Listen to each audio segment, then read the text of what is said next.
गरम फुलके वाली रोटी और चिकन बनाने में लग गई। मीनू और रीमा थोड़े से टाइम में ही बहुत अच्छे दोस्त बन गए। वो बातें कर रहे थे और खाना बना रहे थे कि तभी अचानक मीनू ने गेट खोलने की आवाज सुनी। कोई सीढ़ियों से चलकर ऊपर आ रहा था। शायद नई लड़की आ गई। ये कहते हुए रीमा दरवाजा खोलने के लिए गई। फिर जैसे ही उसने दरवाजा खोला, उसे एक अजीब सी बेचैनी हुई। चलने की आवाज धीरे धीरे पास आ रही थी।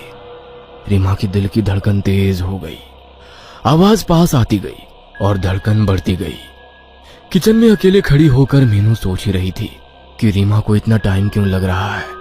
तभी उसने पीछे मुड़कर देखा। रीमा दरवाजे पर खड़ी थी और उस तीसरी लड़की का कोई नामो निशान नहीं था।